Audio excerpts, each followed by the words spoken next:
The champagne flute shattered against the marble floor like my last shred of dignity. "Emma, for God's sake, watch where you're going." Aunt Margaret's voice cut through the elegant chatter of the wedding rehearsal like a knife through silk. 50 pairs of eyes turned toward me as I stood there, frozen, surrounded by glittering shards and the spreading puddle of what had probably cost more than my rent. This was my life. This was always my life. "I'm sorry, I didn't," I started. But Margaret was already waving her manicured hand dismissively, signaling to a server like I was just another mess to be cleaned up. "It's fine, dear. Just be more careful." She turned back to her conversation about Sarah's honeymoon plans to Italy, and just like that, I disappeared again. Invisible Emma, clumsy Emma, Emma who couldn't even hold a drink without making a scene. I pressed myself against the wall of the grand ballroom at the Riverside Country Club, watching my family celebrate my cousin Sarah's upcoming wedding. The room sparkled with crystal chandeliers and the kind of understated elegance that screamed money old money, the kind my family had and I definitely didn't. Everyone looked like they'd stepped out of a magazine, the men in their perfectly tailored suits, the women in designer dresses that probably cost more than I made in 3 months.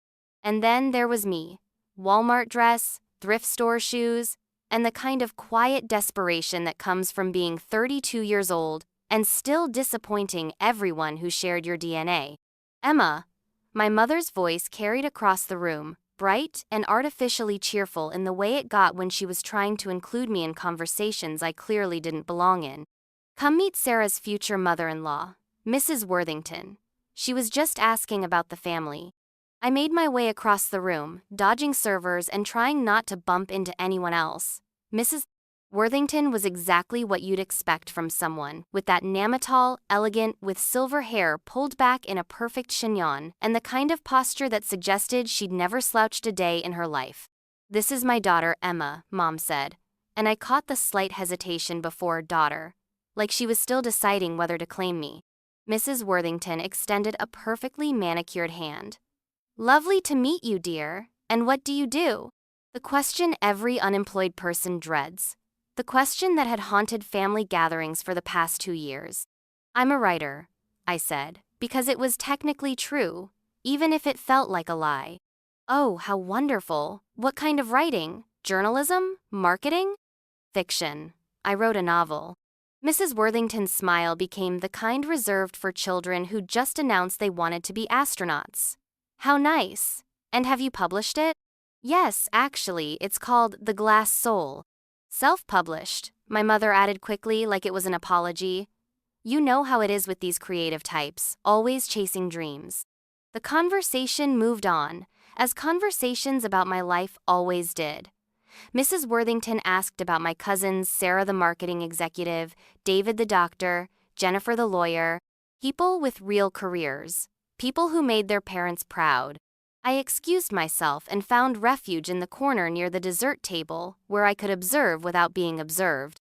This had been my role in the family for as long as I could remember, the watcher, the one who faded into the background while everyone else lived their shiny, successful lives. "She's still doing that writing thing," I heard Uncle Robert say to my father. They were standing about 10 feet away, apparently unaware that I could hear them over the classical music. "I keep telling her she needs to be more practical," Dad replied. "She's got a college degree. She could get a real job if she wanted to." "What does she even write about?" "Some depressing stuff about feeling sorry for herself. I tried to read a few pages once. Too dark for me." Too dark, too depressing, too much feeling sorry for myself. I'd heard it all before. The thing was, they weren't entirely wrong. The Glass Soul was dark. It was about a woman who felt invisible, who spent her whole life being overlooked and undervalued, until she found her voice in the most unexpected way. It was about pain and loneliness and the kind of quiet desperation that eats you alive from the inside. It was also the most honest thing I'd ever written. I'd self-published it 8 months ago after collecting enough rejection letters to wallpaper my studio apartment. 57 rejections from agents and publishers who said it was too niche or too depressing or just not right for our list. So I'd taken my savings Sol 800 of ITAND, published it myself. 50 copies sold in the first month, mostly to friends and family members who felt obligated to support me, then nothing. The sales dashboard that I'd checked obsessively for the first few weeks had stayed frozen at 57 copies for so long that I'd eventually stopped looking. Emma, honey, could you move over a bit? You're blocking the light for photos. I looked up to see the wedding photographer, a woman in her 40s with kind eyes and an expensive-looking camera. She was trying to get a shot of the dessert table, and I was apparently photobombing it just by existing. Sorry, I mumbled, stepping aside. Story of my life always in the way, always needing to move, always apologizing for taking up space. The photographer smiled at me. No worries at all. I'm Rebecca, by the way. Rebecca Chen. Emma. Are you family or friend? Family, Sarah's cousin. Rebecca nodded and went back to adjusting her camera settings. I was about to disappear back into my corner when she looked up at me with a strange expression. Emma. Emma what? Hartwell. She froze. Literally froze, with her camera halfway to her face, staring at me like I'd just announced I was the Queen of England. Emma Hartwell, she repeated slowly. Yes. You're not. Are you the Emma Hartwell who wrote The Glass Soul? The question hit me like a physical blow. Nobody ever asked about my book. Nobody even knew I'd written a book, except for the family members who treated it like an embarrassing hobby. Yes, that's me. Rebecca's face lit up like Christmas morning. Oh my God, you're Emma Hartwell. Her voice carried across the room, cutting through conversations like a fire alarm. Heads turned. Conversation stopped. Uncle Robert paused mid-sentence, his wine glass halfway to his lips. I'm sorry, what? Sarah's voice came from across the room, sharp with confusion. Rebecca was fumbling with her camera bag, her hands shaking with excitement. Your cousin, she's Emma Hartwell. She wrote The Glass Soul. Do you have any idea how incredible that book is? The room had gone completely silent. 50 people staring at me, waiting for an explanation that I didn't have. Emma's book? My mother's voice was small, confused. Rebecca pulled out a worn paperback from her bag. My book, The Glass Soul, with its simple black and white cover, now dog-eared and coffee-stained from what looked like multiple readings. This book, Rebecca said, holding it up like a trophy, changed my life, completely changed everything about how I see myself, how I understand my worth as a person. Uncle Robert's wine glass slipped from his fingers. The sound of crystal shattering against marble echoed through the silent ballroom like a gunshot. Red wine spread across the white floor like blood, and everyone stared at the mess as if they'd never seen broken glass before. I don't understand, Sarah said, her voice tight. Emma's book? Rebecca was oblivious to the tension she'd created, lost in her enthusiasm. You don't understand, this isn't just some little book. The Glass Soul has been spreading like wildfire. I discovered it 3 months ago when my therapist recommended it, and I've been carrying it everywhere since. It's like Emma crawled inside my head and wrote down everything I'd been feeling but couldn't put into words. My mother was staring at me like I'd grown a second head. Emma, what is she talking about? I told you, I said weakly, I wrote a book. But you said it wasn't selling. Rebecca laughed, a bright, incredulous sound. Not selling? Are you kidding me? This book is everywhere. My book club read it last. Mon Thievery's single woman in that room said it was the most honest thing she'd ever read about feeling invisible. My sister-in-law in Portland recommended it to her entire office. There are online discussion groups dedicated to it. Online discussion groups? I felt like I was in a dream. About my book? Facebook groups, Reddit threads, Instagram accounts, women sharing their stories, talking about how your words help them find their voices. There's one group with over 15,000 members. 15,000. The number buzzed in my head like static. How many copies has it sold? Uncle Robert asked, still staring at the broken glass at his feet like it held the answers to the universe. Rebecca shrugged. I have no idea about exact numbers, but it has to be a lot. The audiobook version just hit number 3 on Amazon's bestseller list for memoirs and biographies. I heard there are traditional publishers trying to get in touch with Emma for a proper release. Audiobook version? Bestseller list? Traditional publishers? I pulled out my phone with hands that wouldn't stop shaking. I hadn't logged into my author account in months, too depressed by those 57 copies to torture myself with checking. The login screen seemed to take forever to load. When the numbers finally appeared on my screen, the phone nearly slipped from my hands. Sales, 47, 380, 2 copies. Audiobook downloads, 12, 847. Reviews, 2, 967, 4.8 stars average. Royalties earned, 89, 247.63. I stared at the screen until the numbers blurred. $89,000. Sitting in an account I hadn't checked in months because I'd been too ashamed of my failure to look. Emma? My father's voice seemed to come from very far away. What does it say? I couldn't speak. I turned the phone around so they could see the screen. The silence that followed was deafening. 47,000 copies? Sarah's voice cracked on the numbers. You made $89,000? Mom whispered. Rebecca was still talking, her voice animated and warm. The way you wrote about feeling invisible, about being overlooked and undervalued resonated with so many women. You gave voice to something that so many of us felt but couldn't express.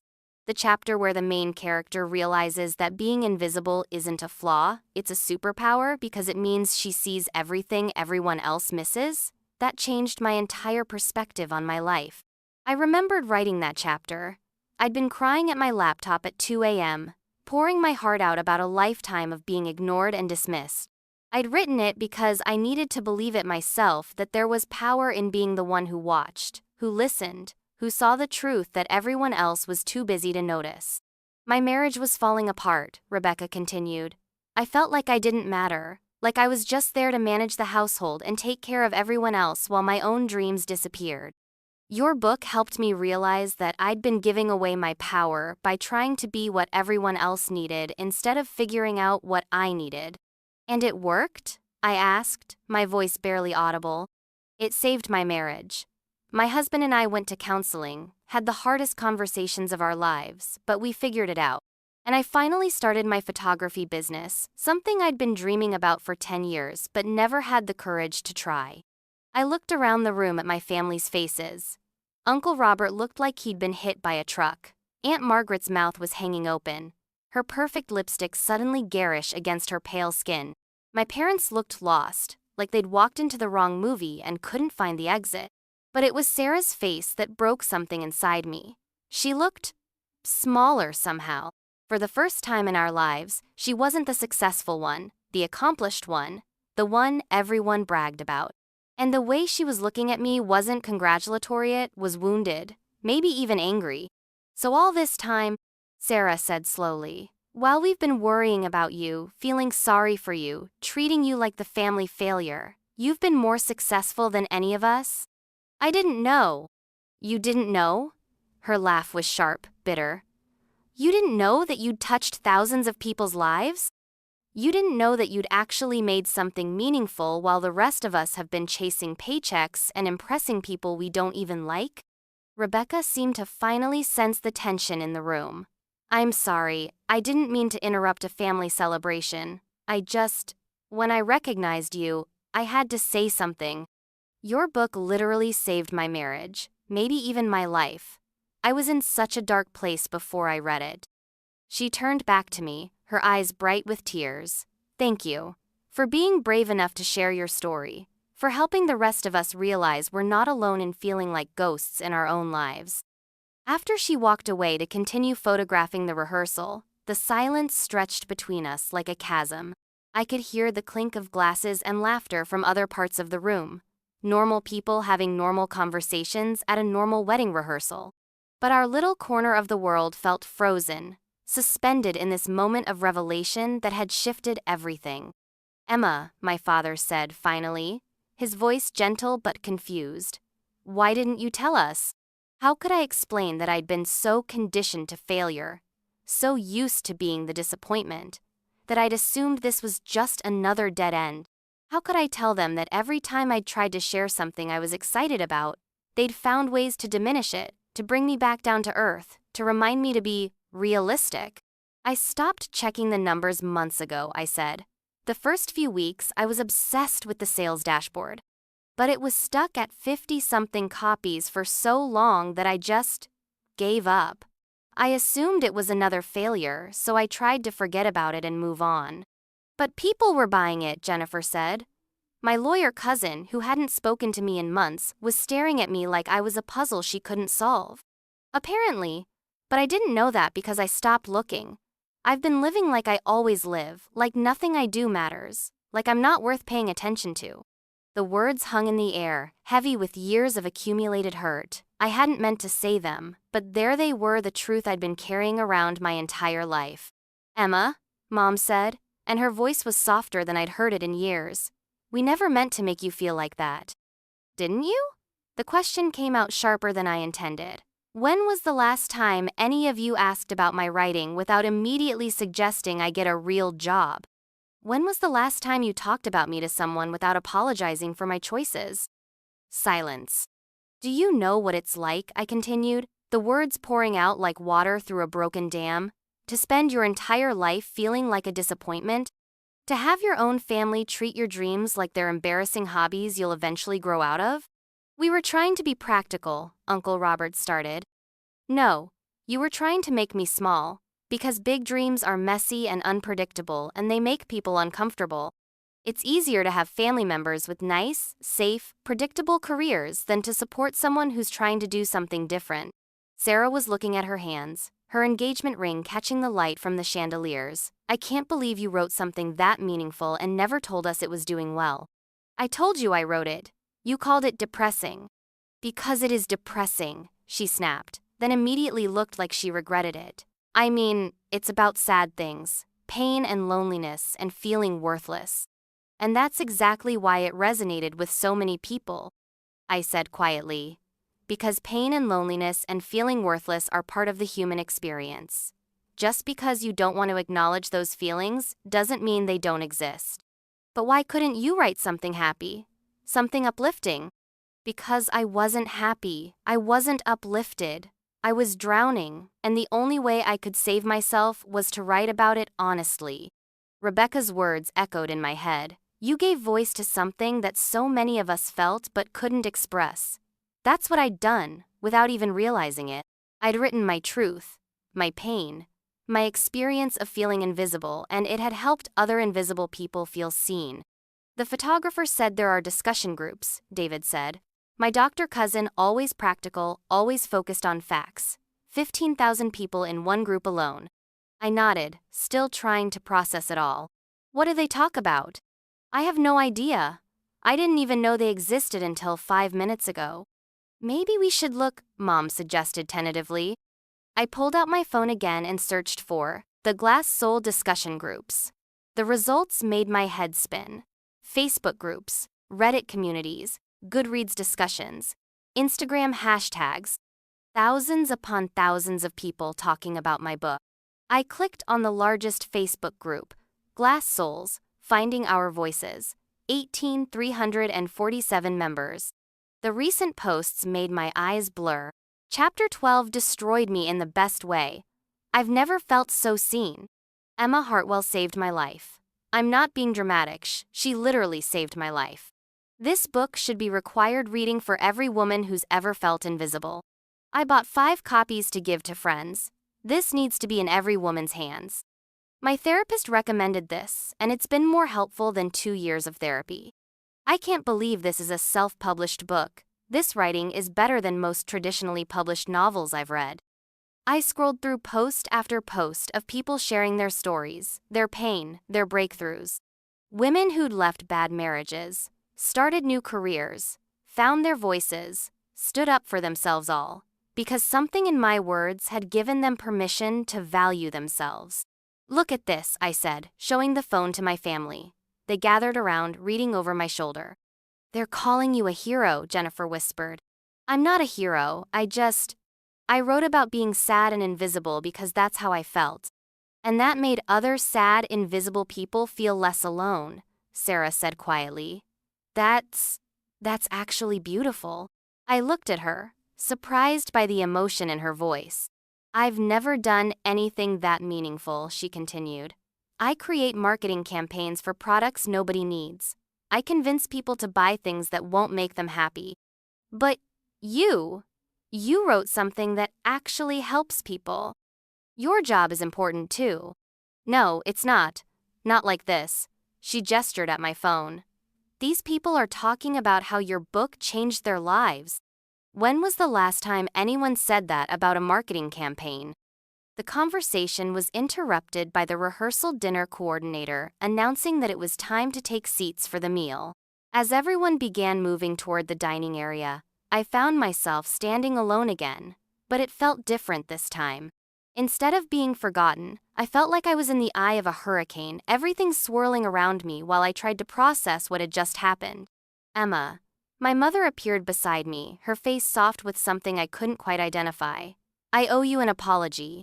Mom?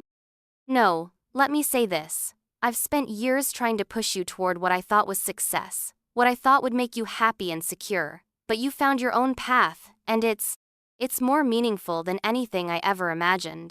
She paused, choosing her words carefully. I'm proud of you. I should have said that years ago, but I'm saying it now. I'm proud that you had the courage to write your truth, even when none of us understood it. I didn't do it to be brave, I said. I did it because I was dying inside and writing was the only thing that made me feel alive. That's exactly why it worked. That's why it touched so many people. She squeezed my hand. Authentic pain creates authentic healing. As we walked toward dinner, I thought about the photographer's words, about the thousands of people discussing my book online, about the $89,000 sitting in an account I'd been too afraid to check. But mostly, I thought about the moment when Uncle Robert dropped his glass, the moment when everything I thought I knew about my place in the world shattered and reformed into something completely different. For 32 years, I'd been the family disappointment, the one who couldn't get her act together, the one they worried about and made excuses for. In the span of 5 minutes, I'd become something else entirely. A successful author, a voice for the voiceless, someone whose words had the power to change lives. The invisible girl had finally been seen. And it turned out she'd been worth seeing all along. As we settled into our seats for dinner, I noticed the subtle shift in how my family was treating me. Instead of the usual polite distance, people were actually looking at me when they spoke. Really looking. Like they were seeing me for the first time. Emma, honey, tell us about the writing process, Aunt Margaret said as the servers brought out the first course. How long did it take you to write the book? It was such a normal question, but coming from Margaret, who had spent the last 5 years asking when I was going to get serious about my future, it felt surreal. About 2 years, I said, still not quite believing this conversation was happening. I wrote mostly at night, after my day job at the bookstore. You were working at a bookstore this whole time? Dad asked. Part-time, yeah. Barnes, Noble. 20 hours a week, just enough to keep some money coming in while I wrote. Why didn't you tell us? Mom asked. I almost laughed, because every time I mentioned writing, someone in this family suggested I apply for a teaching position or look into corporate communications. I stopped talking about it because it was clear nobody thought it was a real career. Uncle Robert cleared his throat uncomfortably. We were just concerned about your financial stability. I understand that, but constantly questioning someone's choices isn't the same as being supportive. Sarah, who had been unusually quiet, suddenly spoke up. What's the book actually about? I mean, specifically? I took a sip of water, buying time. How do you explain your deepest pain to people who've spent years dismissing it?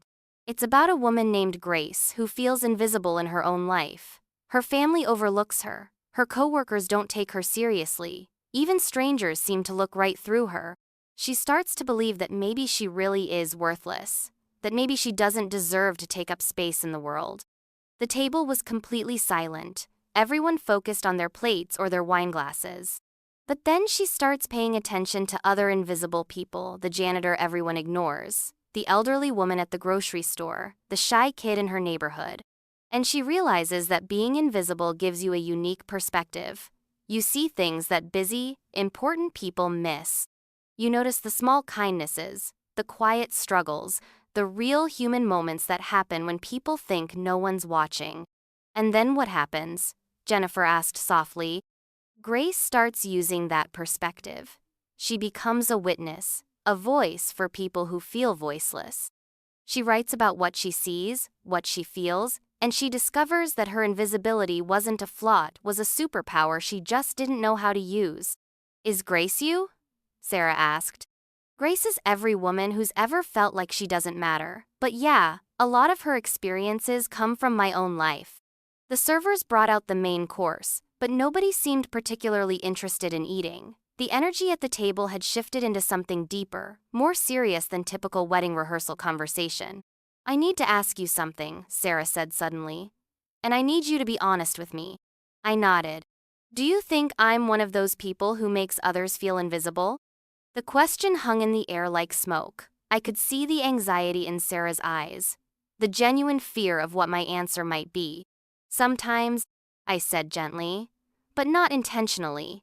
You've always been so focused on your own success that you haven't noticed when other people were struggling. Like you. Like me. Sarah put down her fork and leaned back in her chair. God, Emma, I had no idea. I thought you were just, I don't know, unmotivated? Like you weren't trying hard enough? I was trying. I was trying so hard to make something of myself that it felt like I was drowning. But every time I shared something I was excited about, someone in this family found a way to bring me back down to earth. We thought we were being helpful, Mom said quietly. Keeping you grounded. There's a difference between being grounded and being crushed. David, who had been listening intently, finally spoke up. I remember when you first told us you wanted to be a writer. You were, what, 22? Fresh out of college? 23. And Dad said something about starving artists. And Uncle Robert made that joke about waiting tables while waiting for your big break. I remember that, I said. The memory still stung. You never talked about writing the same way after that. I always wondered why you stopped bringing it up. Because it hurt too much to have my dreams treated like a punchline. The conversation was interrupted by a commotion at the table next to ours. I looked over to see Rebecca, the photographer, showing my book to another family. Their excited voices carried over to us. No, seriously, you have to read this. It's incredible. The author is actually here tonight. She's the bride's cousin.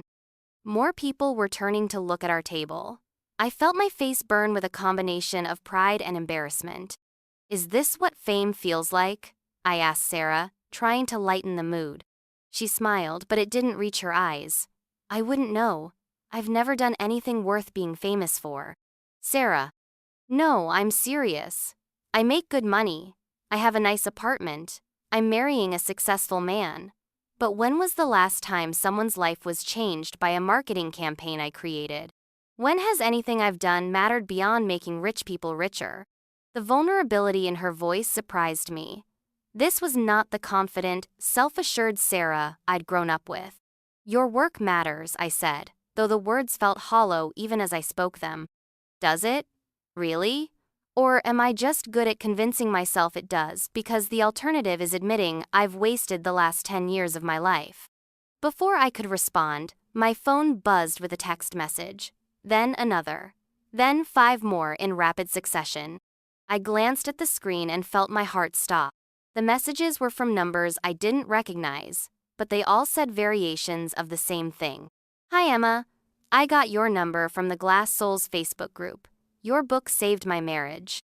Emma Hartwell, my therapist gave me your book and I need to thank you. I hope this isn't weird, but I found your number online. Your book literally saved my life and I needed you to know that. What's wrong? Mom asked, noticing my expression. People are. They're finding my phone number somehow. Texting me about the book. That's amazing, Jennifer said. That's terrifying, I corrected. I never expected. I wrote the book for me, because I needed to write it. I never imagined strangers would be reading it, let alone that it would affect them this much. But isn't that what every writer wants? David asked. To reach people, to make an impact? I guess. But it feels so personal, like they're reading my diary and then calling to tell me about their lives. Sarah was looking at me with an expression I couldn't quite read. You know what I think? What? I think you're scared. Of course I'm scared. This is overwhelming. No, I mean, you're scared of being successful. You're scared of being seen. She leaned forward, her voice intense. You've spent so long being invisible that you don't know how to handle being visible. Her words hit me like a slap. Because she was right. Maybe, I admitted. Emma, you wrote a book that's helping thousands of people. You've created something meaningful and beautiful and important. Don't you dare apologize for that or hide from it. I'm not hiding. You stopped checking your sales numbers for months. You didn't know your book was successful because you were too afraid to look. That's hiding. The accusation stung because it was true. I had been hiding. From success. From attention. From the possibility that I might actually be good at something. It's easier to fail quietly than to succeed publicly, I said. Why? Because if you fail quietly, only you get hurt. But if you succeed publicly and then mess it up somehow, everyone sees it. Everyone judges you. And I've spent my whole life being judged and found wanting. I don't know if I can handle being judged when the stakes are this high. Sarah reached across the table and grabbed my hand. Emma, listen to me. You've already succeeded. You've written something that matters, something that helps people. You can't unmake that impact. Even if you never write another word, you've already done something incredible. But what if this is it? What if I can never write anything this good again? Then you'll have written one book that changed thousands of lives. How many people can say that? I looked around the table at my family, the same people who had made me feel small and unimportant for years. But something had shifted. They were looking at me differently now, listening to me differently. I'm proud of you, Dad said suddenly. I should have said it years ago, but I'm saying it now. I'm proud that you kept writing even when we weren't supportive. I'm proud that you believed in yourself when we didn't believe in you. We did believe in you, Mom protested. No, we didn't, he said firmly. We believed in our version of success for Emma. We never bothered to find out what success looked like to her. The honesty in his voice made my throat tight with unshed tears. I want to read it, Aunt Margaret said suddenly. Your book. I want to understand what all these people are talking about. I want to read it too, Uncle Robert added, looking embarrassed. I owe you that much. You don't owe me anything, I said. Yes, we do. We owe you an apology, and we owe you the respect of actually reading what you've created instead of dismissing it. My phone buzzed again. More messages from strangers. But this time, instead of feeling overwhelmed, I felt something else. Responsibility. These people had found hope in my words, had discovered pieces of themselves in my story. Maybe that was worth being scared for. There's something else, I said, my voice stronger now. If this book really is as successful as Rebecca said, then I need to start thinking about what comes next. What do you mean? Sarah asked. She mentioned publishers trying to get in touch with me. If that's true, then this might not just be a one-time thing. This might actually be a career. The word felt strange in my mouth. A career. Something I'd dreamed of but never quite believed could happen. That's incredible, Jennifer said. You could quit the bookstore, focus on writing full-time. I could, but that's also terrifying. What if I can't do it again? What if this was just a fluke? Then you'll figure it out, Sarah said. But you can't let fear stop you from trying. As dinner wound down and people began to drift away from the table, I found myself sitting with Sarah and Rebecca, who had joined us after finishing her photography duties. I have to ask, Rebecca said, what's it like to discover your book has been this successful without you knowing? Surreal, I said. Like finding out you've been living a double life without realizing it. Are you going to write a sequel?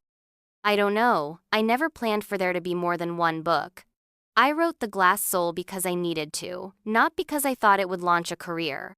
What would a sequel even be about? Sarah asked. I thought about it. Maybe about what happens after you find your voice. About learning to use it, to trust it. About the responsibility that comes with being seen after a lifetime of being invisible. That sounds like a story you're living right now, Rebecca observed. She was right. In the span of a few hours, I'd gone from being the family disappointment to being someone whose words mattered to thousands of people. I was living the sequel to my own story. Maybe it is, I said. As the evening came to an end, I realized that everything had changed. Not just my bank account or my family's perception of me, but something fundamental about how I saw myself. For the first time in my life, I wasn't apologizing for taking up space. I wasn't trying to make myself smaller to make other people more comfortable. I was Emma Hartwell, author of The Glass Soul. And that meant something. To me, to my family, and to thousands of strangers who had found pieces of themselves in my words. The invisible girl had been seen, and it turned out the world had been waiting for her all along. What did you think of Emma's transformation in this chapter? Have you ever had a moment when everything you thought you knew about yourself suddenly changed? Comment below with your own story of being underestimated or finding unexpected success.